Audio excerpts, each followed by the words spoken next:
Captain Jake Morrison stood on the bridge of the New Horizon, watching the red sun rise over the ancient ruins below. The research ship had been orbiting Kepler-4 to sea for 3 weeks now, and every day brought new discoveries. His crew of scientists and support staff worked around the clock, excited by what they were finding on the planet's surface. Dr. Lisa Carter's voice crackled through the comm system from the dig site. "Jake, you need to see this. We found something big down here." Jake pressed the reply button. "What kind of big, Lisa?" "It's the kind that changes everything we thought we knew about this system. Get down here as soon as you can."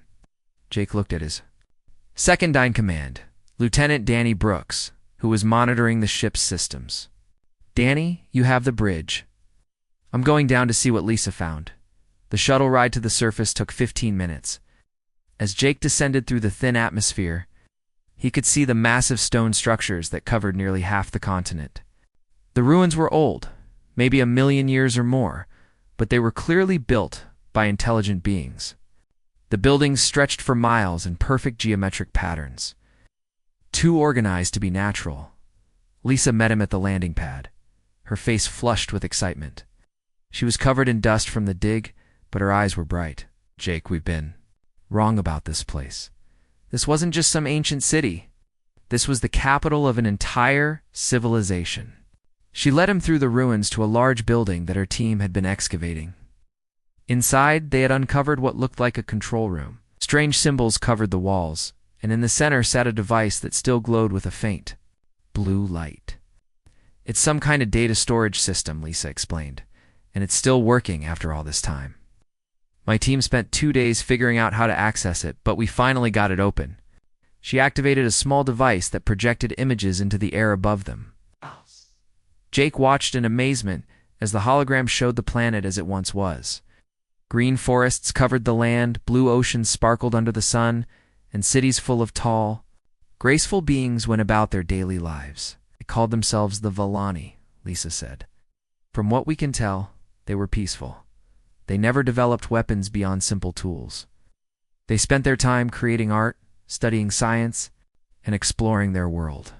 The images changed, showing the Vallani as they built their cities and developed their technology. They seemed happy, working together to create something beautiful. Jake found himself smiling as he watched them. Then the images turned dark. "Ow." "This is where it gets bad," Lisa warned him. The hologram now showed massive black ships appearing in the sky above the planet. They were unlike anything Jake had ever seen, looking more like living creatures than machines. They had no smooth surfaces or clean lines. Instead, they pulsed and writhed as if they were alive. "The Vallani called them the Korthok," Lisa continued. "They came without warning and without any attempt to communicate. They just started killing." Watched in horror as the black ships began destroying the Vallani cities. Beams of energy rained down from the sky, turning the beautiful buildings into rubble.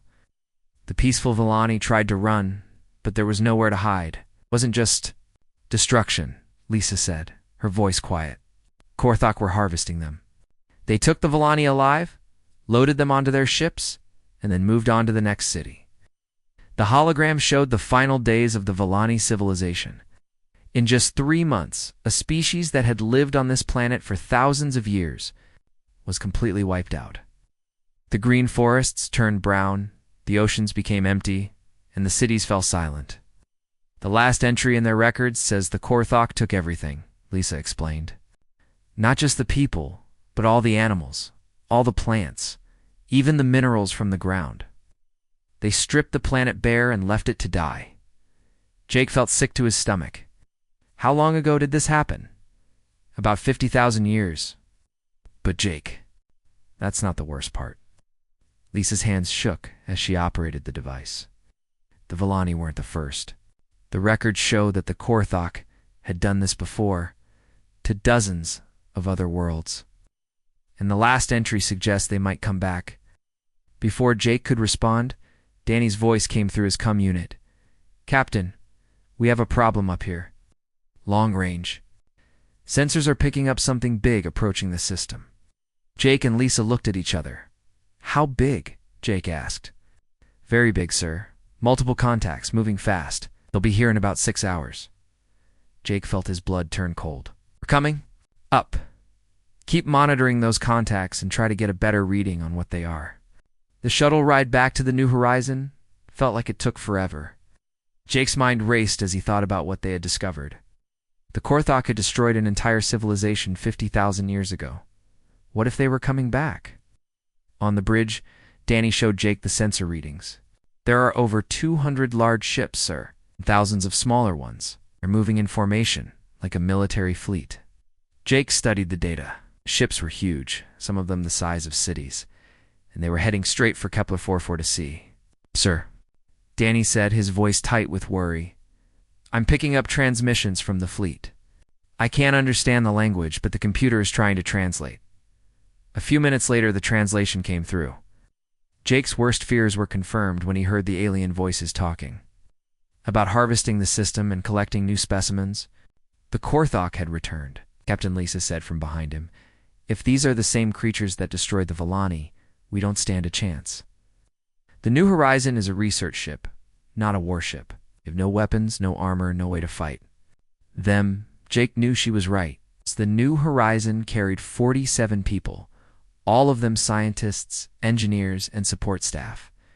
None of them were soldiers. Their ship was designed for exploration, not combat. Can we run? Danny asked. Jake checked their position. Not fast enough. They'll catch us before we can reach the hyperspace jump point. The alien fleet continued to approach. Jake could see on the sensors that they were already launching smaller ships, probably scouts sent ahead to survey the system.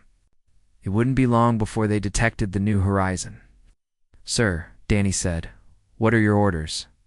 Jake looked around the bridge at his crew. They were all good people, brave and smart, but they weren't prepared for this. We thought about their families back on Earth, about the letters they would never receive, about the lives that would be cut short. But then he thought about something else. If the Korthok were as dangerous as the Volani records suggested, they wouldn't stop with one research ship. They would keep going, keep harvesting until they reached human space. Earth itself could be in danger. Danny, open a channel on all. Human frequencies? Maximum power, sir. Do it. Danny's fingers flew over the controls. Channel open, sir. Jake took a deep breath and began to speak. This is Captain Jake Morrison of the research vessel New Horizon. We are under attack by hostile alien forces in the Kepler 442 system. The enemy fleet consists of over 200 large warships and thousands of smaller craft. They have destroyed entire civilizations before, and they're heading for human space. Paused, looking out at the approaching alien fleet. To anyone receiving this message, do not let them reach Earth. They show no mercy. They take no prisoners, and they will not stop until everything is dead. Tell our families we love them. Tell them we tried. Jake nodded to Danny, who closed the channel. Around the bridge, the crew stood quietly, each lost in their own thoughts. Now what, sir? Danny asked. Jake straightened his shoulders. Now we wait, and if we're lucky, someone heard that message and is already on their way. Outside the ship, the first Korthok scouts appeared on the horizon, their black forms moving like shadows against the stars. The hunt had begun. 6 hours after Captain Jake Morrison sent his desperate message into space, the signal reached Frontier Station Delta. The station sat at the edge of human space, monitoring the outer systems for any signs of trouble. It was a quiet job most of the time, but today was different. Commander Paul Harris was drinking his morning coffee when the priority alert started flashing on his screen. He almost choked when he heard Morrison's message. Hostile aliens, entire civilizations destroyed. A fleet heading for human space. Paul had been in the military for 25 years, but he had never heard anything like this. First contact with aliens was supposed to be peaceful, controlled, handled by diplomats and scientists. This was something else entirely. He immediately forwarded the message to Earth Central Command, marking it with the highest priority codes. Then he sat back and waited, knowing that what happened next would change everything. On Earth, Admiral Susan Blake was in a meeting with the Defense Council when Morrison's message arrived. She was a tall woman with gray hair and sharp eyes. Someone who had spent her entire career preparing for threats that might never come. Now one had arrived. The room fell silent as they listened to the recording. When it finished, Admiral Blake stood up slowly. "Gentlemen, it appears our worst fears have come true. We are no longer alone in the universe, and our new neighbors are not friendly." General Robert Quinn, head of the Army, leaned forward. "What do we know about this fleet?" "Very little," Admiral Blake replied. "But if this Captain Morrison is right, we're dealing with a species that destroys entire civilizations. We have to assume they won't stop with one research ship." "What are our options?" asked Secretary of Defense Margaret Foster. Admiral Blake walked to the large screen on the wall and activated a star map. "We implement Operation Thunderstrike." The room buzzed with surprised whispers. Operation Thunderstrike was humanity's most classified military plan, known only to a few dozen people in the highest levels of government. It had been developed over decades, based on the assumption that any alien contact could be hostile. "You sure that's necessary?" General Quinn asked. "We're talking about mobilizing our entire fleet?" "We're talking about the survival of our species," Admiral Blake replied firmly. "If these Korthok are as dangerous as they seem, we need to hit them with everything we have before they reach human space." Within an hour, secret orders went out across human space. Hidden military bases that most people didn't even know existed suddenly came alive with activity. Shipyards that had been disguised as mining operations began powering up their massive construction facilities. For over a century, humanity had been secretly building the largest military fleet in their history. While the public thought they lived in an age of peace and exploration, the military had been preparing for war among the stars. At Wolf 359, the designated rally point, ships began arriving from across human space. Captain Tony Rodriguez commanded the battleship Iron Thunder, and he couldn't believe what he was seeing. Massive warships materialized out of hyperspace one after another, each one bristling with weapons and armor. He whispered to his second-in-command, Lieutenant Kelly Stone.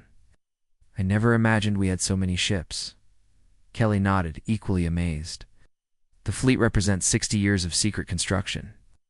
Every human colony contributed resources, every major corporation helped build components. They've been planning for this day since we first left Earth." The ships that gathered at Wolf 359 were impressive beyond imagination. 50 battleships, each over 2 kilometers long, formed the heart of the fleet. Their hulls were covered in armor plating that could withstand direct hits from nuclear weapons. Massive railgun batteries lined their sides, capable of firing tungsten slugs at incredible speeds. 150 heavy cruisers supported the battleships. These ships were smaller but faster, designed to outmaneuver enemy forces while delivering devastating firepower. Their plasma lance arrays could cut through almost any material known to science. 300 destroyers provided escort duties and anti-fighter support. They carried swarms of defensive missiles and rapid fire. Laser batteries designed to shoot down smaller attack craft. 500 frigates served as scouts and raiders. Fast ships that could strike quickly and disappear before the enemy could respond. Each frigate carried a crew of specialists trained in electronic warfare and stealth operations. 2,000 fighter craft completed the fleet. These small, fast ships were piloted by the best pilots humanity had ever trained. They could operate in space or atmosphere, equally deadly in ship-to-ship combat or ground. Support missions. The flagship of this incredible armada was the dreadnought Earth's Wrath. At 4 kilometers long, it was the largest warship ever built by human hands. Its command center could coordinate the movements of thousands of ships, and its weapons could destroy entire enemy fleets. Admiral Blake stood on the bridge of Earth's Wrath, looking out at the assembled fleet. She had dreamed of this moment and dreaded it at the same time. The fleet represented humanity's greatest achievement and their greatest fear made real. "Admiral," her communications officer reported, "all ships are reporting ready for departure." "How many total?" she asked. 3,017 warships, ma'am. Over 2 million personnel, the largest military force in human history. Admiral Blake nodded. The numbers were staggering, but she wondered if it would be enough. The enemy fleet at Kepler 442 had over 200 ships, and those might just be scouts for something much larger. Set course for the Kepler system, she ordered. Maximum speed. The fleet entered hyperspace as one, her passage creating ripples in space-time that could be detected across several star systems. They traveled through corridors of twisted space, cutting their journey time from weeks to just a few days. During the journey, Admiral Blake met with her senior commanders to plan their strategy. Captain Rodriguez joined them via hologram from the Iron Thunder, along with Captain Amy Foster from the heavy cruiser Vengeance and Captain Steve Johnson from the destroyer Starbreaker. What do we know about the enemy? Captain Foster asked. Very little, Admiral Blake admitted. The research ship's data suggests they use biological technology instead of mechanical. Their ships appear to be alive in some way, which means they might heal damage or adapt to our weapons. What about their tactics? Captain Johnson wanted to know. Unknown, but they've apparently destroyed hundreds of civilizations, so they must be effective warriors. Captain Rodriguez studied the tactical display. Our advantage is coordination. Human military doctrine emphasizes teamwork and combined operations. If these aliens are used to fighting primitive civilizations, they might not be prepared for organized resistance. Admiral Blake agreed. That's what I'm counting on. We'll hit them fast and hard, using every advantage we have. As the fleet traveled through hyperspace, word of their mission spread through the military ranks. Sailors and Marines who had trained for years without knowing their true purpose finally understood why they had prepared so hard. They were not just defending Earth, but fighting for the survival of their entire species. Chief Petty Officer Mark Davis, serving aboard the cruiser Thunder Bay, gathered his weapons team for a final briefing. Boys, this is what we've been training for. These aliens think they can harvest humanity like they did those other species. We're going to show them. They picked the wrong fight.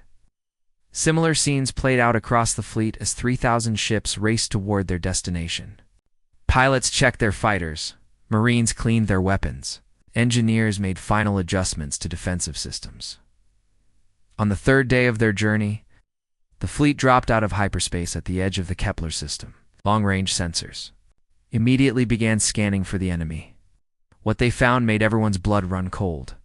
The Korthok fleet had grown larger. Over 300 massive bioships now surrounded the planet, and thousands of smaller craft moved between them like insects around a hive. Debris floating in space showed the remains of the New Horizon, confirming their worst fears. But the aliens had made one crucial mistake. They had not expected humanity to respond with such overwhelming force. The Korthok were about to learn that some prey fights back, and when humanity fights, they fight to win. The human fleet hung in space at the edge of the Kepler system like a storm waiting to break. Admiral Susan Blake stood on the bridge of Earth's Wrath, watching the tactical display show the positions of over 300 alien ships.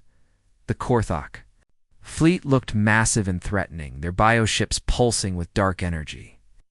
Admiral, her communications officer called out, "We're receiving a transmission from the alien fleet." "Put it on screen," Admiral Blake ordered.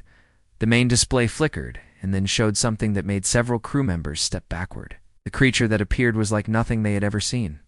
It stood nearly 3 meters tall, with 6 arms ending in razor-sharp claws. Its body was covered in black armor that seemed to be part of its skin.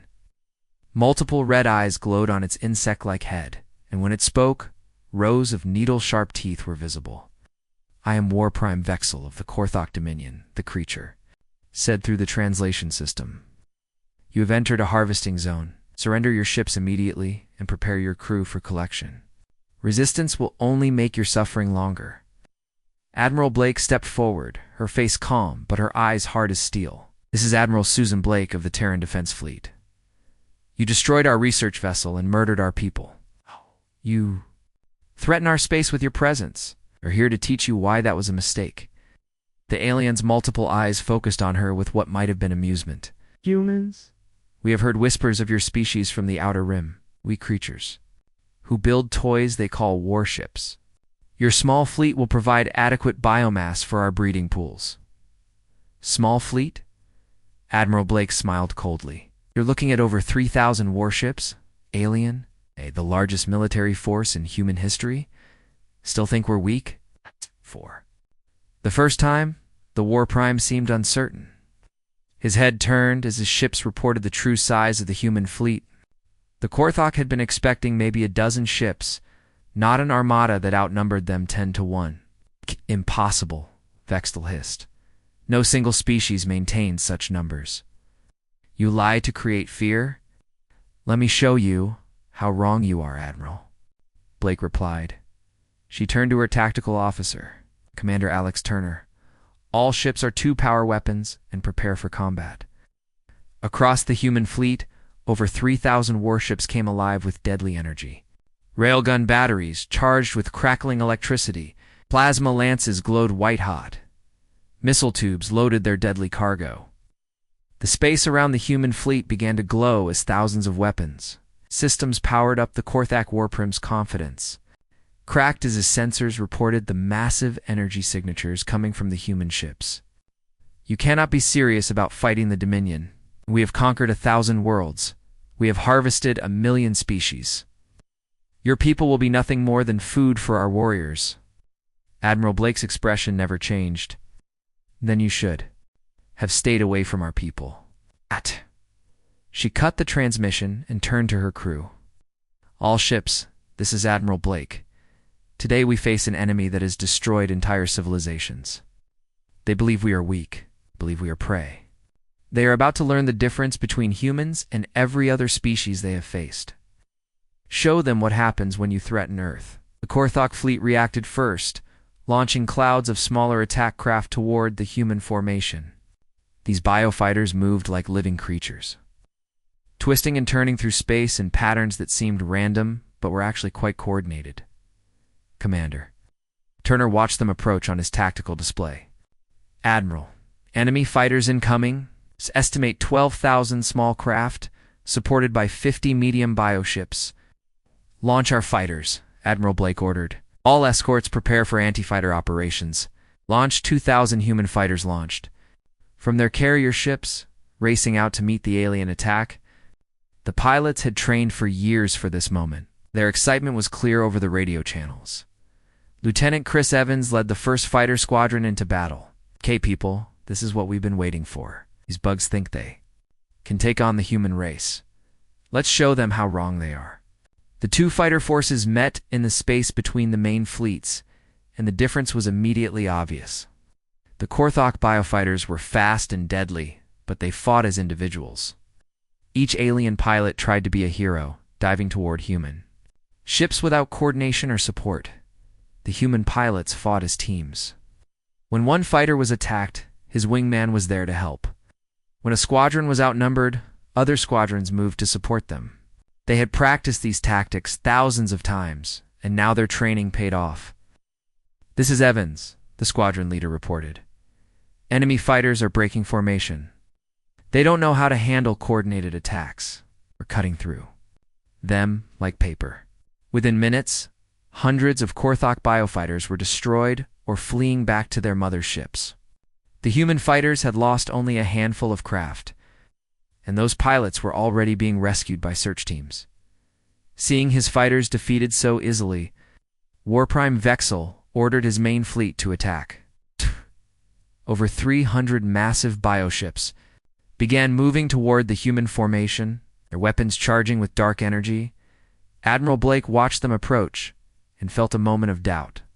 Each enemy ship was huge, some of them larger than her biggest battleships.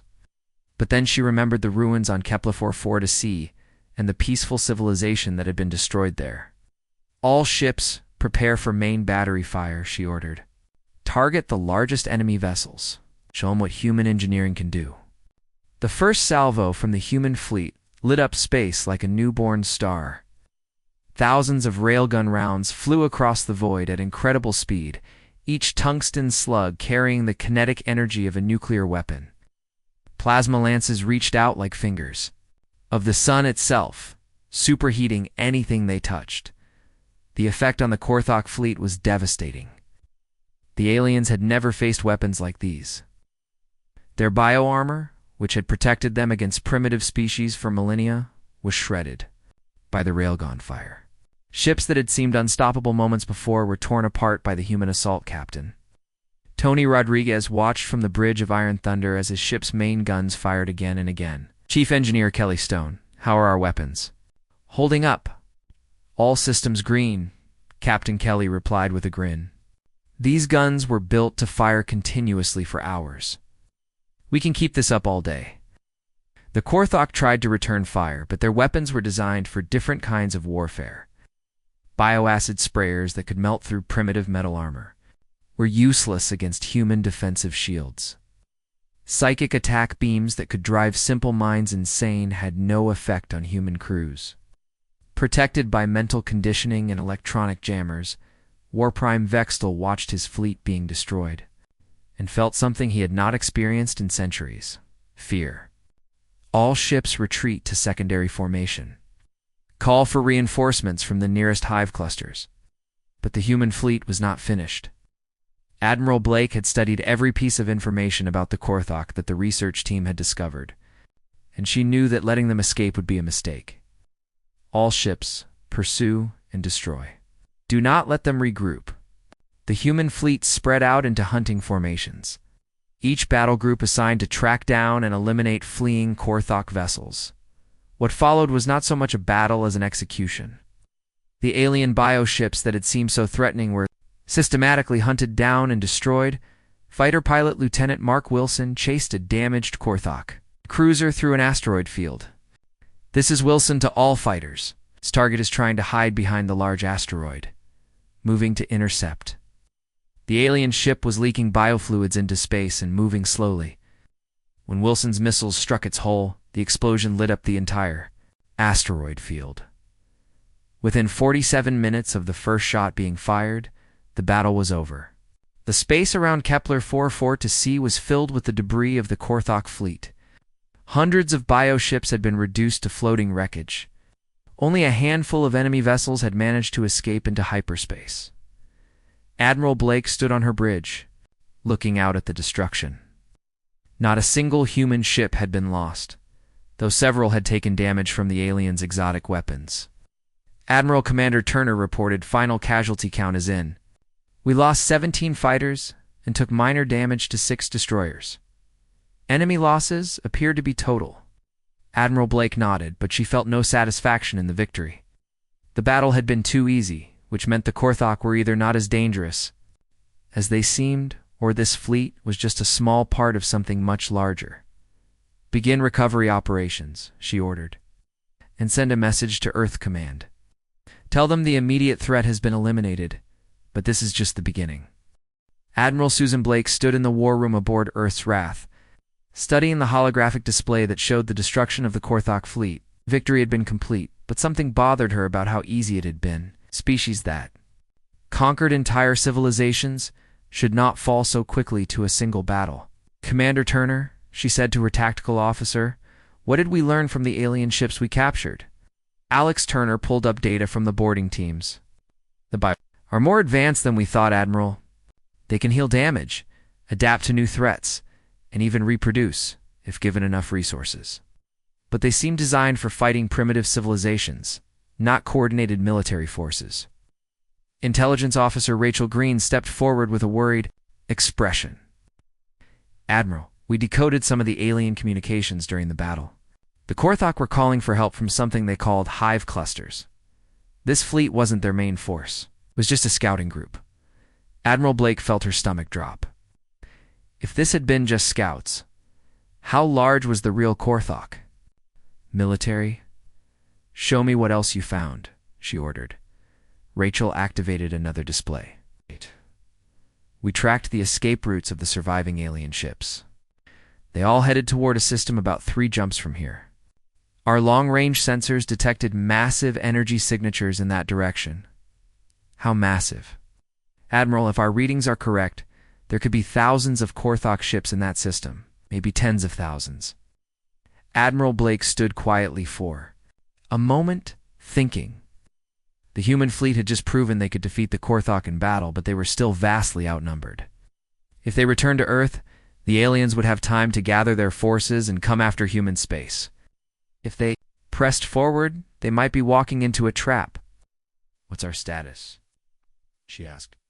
All ships ready for action, Admiral, Commander Turner reported. Minor repairs are nearly complete. We lost 17 fighters and their pilots, but replacement craft are already being launched from the carriers. Admiral Blake made her decision. Signal the fleet. We're going after them, Admiral. Rachel looked surprised. Shouldn't we wait for reinforcements? If we wait, they'll bring everything they have against us. Right now, they're confused and scattered. This is our best chance to hit them before they can organize. The human fleet divided into 3 battle groups, each led by an experienced. Admiral Blake kept the largest group with her, including most of the battleships. Admiral Gary Mills took the second group, focused on speed and mobility. Admiral Kate Davis commanded the third group, which included most of the carriers and fighters. Captain Steve Johnson, commanding the destroyer Starbreaker, received his orders with excitement. Finally, some real action. My crew has been training for this their whole careers. His second-in-command, Lieutenant Dave Parker, was less enthusiastic. Captain, are you sure about this? We're heading into unknown territory to fight an enemy. We barely understand. That's exactly why we need to do this now, Johnson replied. Every day we wait gives them more time to prepare. It's better to catch them off guard. The 3 battle groups jumped to different systems, approaching the Korthok staging area from multiple directions. What they found there shocked even Admiral Blake, who had thought she was prepared for anything. The Korthok had turned an entire star system into a military base. Massive bioships floated around every planet, some of them the size of moons. Smaller vessels moved between them like blood cells through arteries. And everywhere, the humans could see signs of destruction. Dr. Gary Mills, the fleet's lead scientist, studied the sensor readings with growing horror. Admiral, they've stripped 3 planets completely bare. No atmosphere, no water, no life of any kind. They even cracked 1 planet open to mine its core. How many ships are we looking at? Admiral Blake asked. Over 5,000 large vessels, ma'am. Maybe 50,000 smaller ones. And that's just what we can see. There could be more hiding behind the planets or in the asteroid fields. Admiral Blake opened a channel to her other battle groups. Admiral Mills, Admiral Davis, are you seeing this? Confirmed, came Admiral Mills' voice. It's like they turned this entire system into a factory for producing more ships, Admiral Davis added. My fighters are detecting something else. Out there. Are ships here from species we don't recognize? I think the Korthok are using captured alien technology along with their own. Admiral Blake studied the tactical display. The human fleet was outnumbered more than 10-1, but they had one advantage the Korthok didn't expect. They were attacking from 3 directions at once. All battle groups execute Plan Delta, she ordered. Hit them fast, hit them hard, and don't give them time to coordinate a response. The 3 human battle groups struck simultaneously. Admiral Mills' fast ships swept through the outer system, destroying supply convoys and communication relays. Admiral Davis fighters launched surprise attacks on isolated enemy vessels. Admiral Blake's main force drove straight toward the largest concentration of Korthok ships. The aliens were caught completely off guard. They had been expecting the humans to return to their own space, not launch an immediate counterattack. There. Ships were scattered across the system, many of them powered down for maintenance. Captain Amy Foster, commanding the heavy cruiser Vengeance, led the first assault on a Korthok supply depot. All ships target the biorefineries first.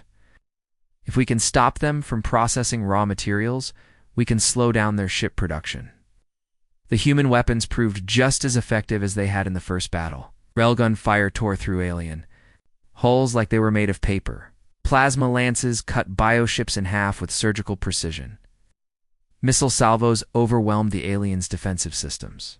But this time, the Korthok were ready to adapt. As the battle continued, their bodies began changing, growing thicker armor and developing new weapons. Some ships actually combined with others, forming larger and more dangerous vessels. Lieutenant Nick Brown, piloting a fighter from the carrier Independence, found himself facing a Korthok vessel that had grown energy tentacles. This thing is trying to grab my ship. It's like fighting a space monster. "All fighters watch out for the tentacle ships," came the warning over the radio. "Use hit-and-run tactics. Don't let them get close enough to grab you." The battle raged for hours across the entire star system. Human ships darted between the larger alien vessels, using their superior speed and coordination to avoid being surrounded. The Korthok fought desperately, but they were used to facing enemies one planet at a time. Not coordinated fleets attacking from multiple directions. Admiral Blake watched the battle from her command center, directing the flow of combat with practiced skill. "Turner, status report. We've destroyed over 1,000 enemy ships, Admiral. But they're starting to adapt to our tactics. Some of their bioships are becoming harder to kill. What about our losses?" 63 fighters lost, 12 destroyers damaged, and the cruiser. "Thunder took serious hits from some kind of bioacid weapon, but all our ships are still fighting." As the battle continued, the humans made a disturbing discovery. Hidden in the asteroid belt, they found something that made everyone stop and stare. It was a massive construction facility, but it wasn't building ships. It was building something much worse. Dr. Lisa Carter, who had survived the destruction of the New Horizon and joined the fleet as an advisor, studied the sensor readings with growing alarm. "Admiral, they're not just building weapons. They're building some kind of ... creature. It's the size of a small moon, and it's almost finished." Blake felt a chill run down her spine. "What kind of creature?" "From what I can tell, it's designed to eat planets, literally consume entire worlds, and convert the matter into more Korthok bioships. If they finish building this thing, they could destroy solar systems." Admiral Blake made another quick decision. All battle groups' new priority target. "We have to destroy that facility before they can activate whatever they're building." The human fleet converged on the construction site, fighting through waves of defending Korthok ships. The aliens threw everything they had at the humans, knowing that if they lost this facility, their entire operation in the region would collapse. Captain Rodriguez brought the Iron Thunder into close range with the facility, trading fire with massive biocannons that could have destroyed smaller ships with a single hit. "Kelly, I need more power to the forward shields." "I'm giving you everything we have, Captain," Chief Engineer Kelly Stone replied, "but we can't take much more of this punishment." The final assault on the facility was desperate and costly. Human destroyers were lost, and dozens of fighters were shot down by the defensive systems. But in the end, human determination and superior tactics won the day. The massive creature ship exploded in a flash of light that could be seen across the entire star system. The explosion took out dozens of nearby Korthok vessels and sent a shockwave. That damaged hundreds more, with their main facility destroyed and their fleet scattered. The remaining Korthok ships began to retreat. But Admiral Blake wasn't finished with them yet. "All ships pursue the fleeing enemy, going to track them back to their main bases and finish this once and for all." The human fleet, though battered, began the hunt that would take them across multiple star systems and change the balance of power in the galaxy forever. 6 months had passed since Captain Jake Morrison sent his desperate distress call from the Kepler system. The human fleet had grown from 3,000 ships to over 10,000.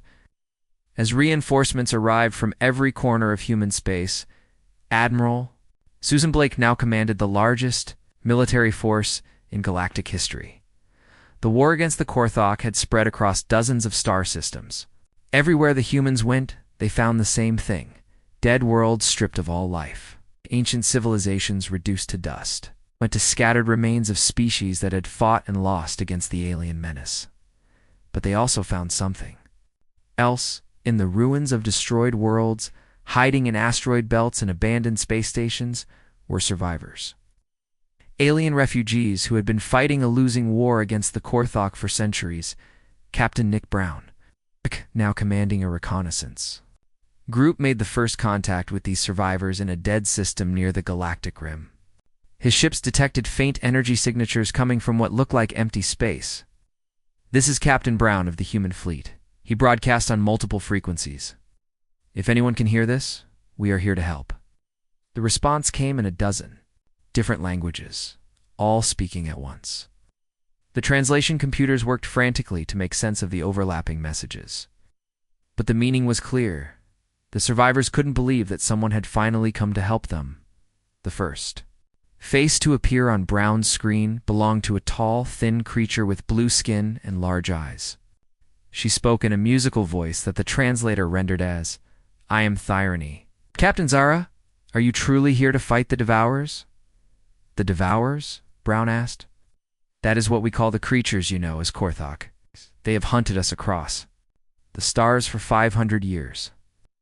My people once ruled 40 star systems. Now we are down to 3 hidden refugee ships." Brown felt his heart break as he listened to her story. The Thyrony had been explorers and scientists, much like humans. When the Korthok found them, they tried diplomacy first, then defense. Nothing worked. The aliens consumed everything. "Captain Zara, we're going to change that. The human fleet is here to end the Korthok threat permanently."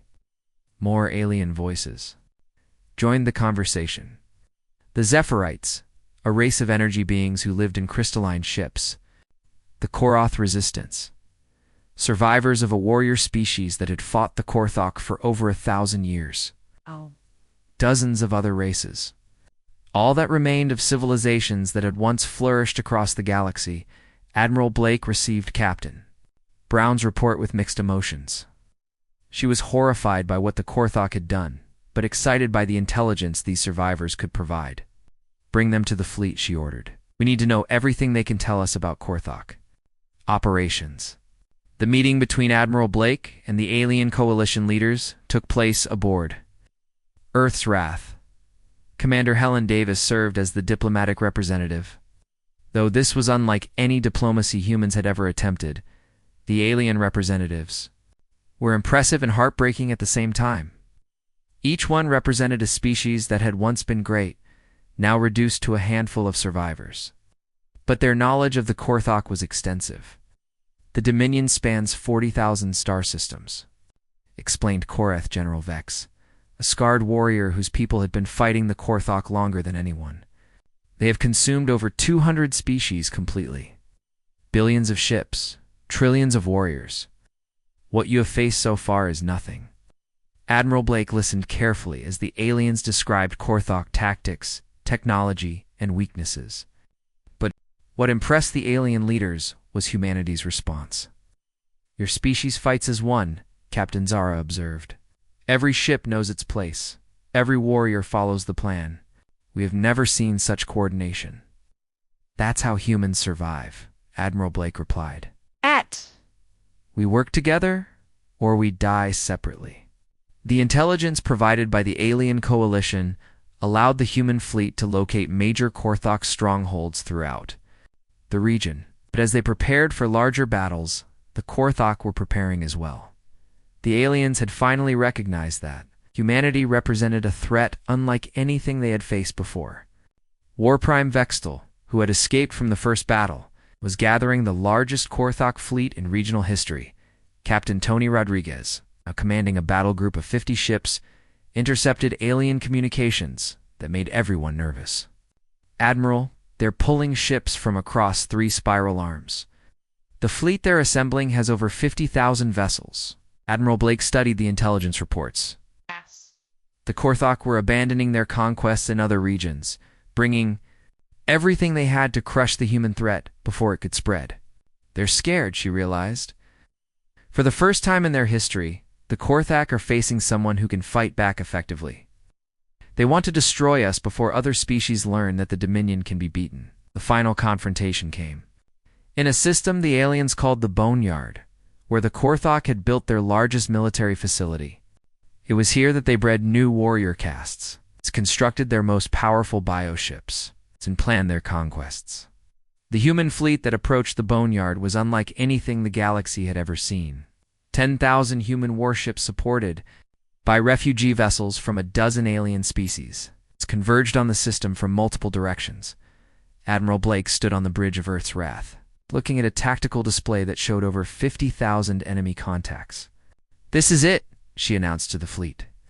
"Everything we fought for comes down to this battle. We win here, or the Korthok will hunt down every human world until our species is extinct."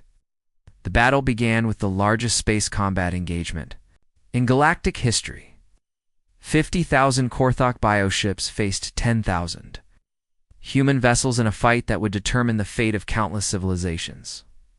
The Korthok attacked in massive waves, their bioships forming living walls of armor and weapons. But the humans had learned from every previous battle. They used the alien refugees as scouts and advisors, exploiting every Korthok weakness that had been discovered over centuries of war. Fighter pilot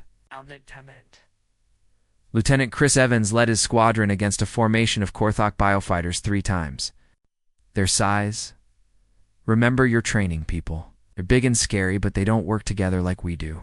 Break them up and take them down one at a time. The human fighters danced through the alien formations using tactics the Korthok had never encountered. They fought as teams, supporting each other, covering each other's mistakes, and turning individual alien advantages into collective weaknesses. Captain Amy Foster brought the cruiser Vengeance into close combat with a Korthok hive ship the size of a small moon. All batteries concentrate fire on the creature's control nodes. The refugees say if we can hit those, the whole ship will go dead. The battle raged for 3 weeks across multiple star systems as both fleets maneuvered for advantage. Ships were lost on both sides, but gradually, the superior human coordination began to tell.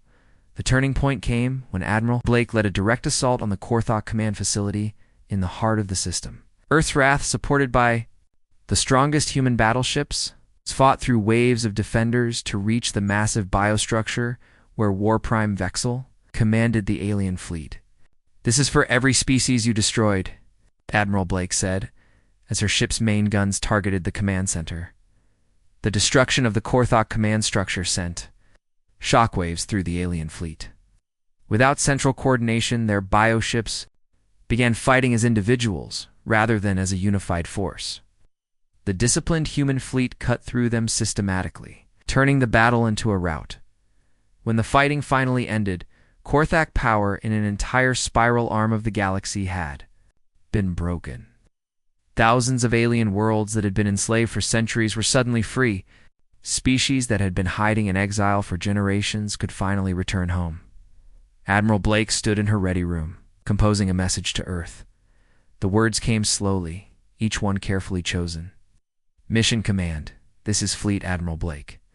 The rescue mission was successful. We saved our people from the Kepler system.